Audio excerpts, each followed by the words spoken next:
David Erdos with poem 20 from Unease and Verses, Some Difficult Times, about a personal form of unease. Forecasting. There's one hell of a wind raging now in the so-called post-lockdown heaven.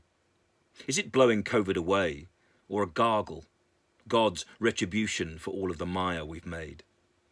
The air appears torn, while there in heat, those in the Middle East peel each other, as we in the Upper West rip and riot, crazy for once familiar streets, past parades.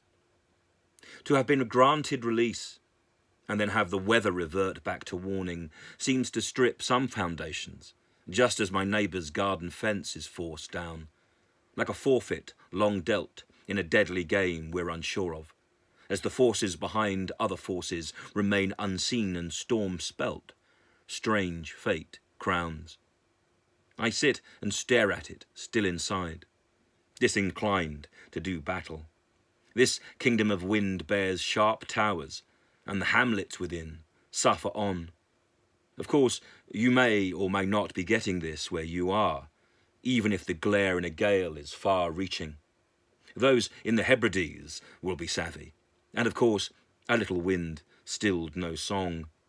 There just seems to be something to this, today. Some sound or pitch. It's alarming. But then I've always been slightly phobic about a worldscape like this. And afraid. I did what I could for the fence, but it was too heavy to move it. And so I partly slid it, with the full weakness in me on display, while something shouts from the sky. For as the wood is warped, sunlight splinters. Irrational fears fight for surface, and I, worn by worry, fret about if you'll hear me, or if you now have time to care about what's conveyed. Eventually, the wind gathers us all, carrying us ever onwards, fueling, forestalling, and calling, of course, for repair.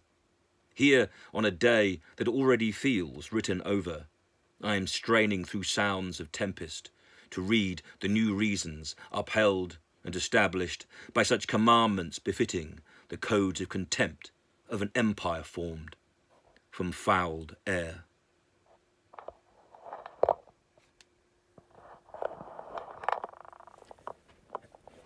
David Erdos, May the 21st, 2021.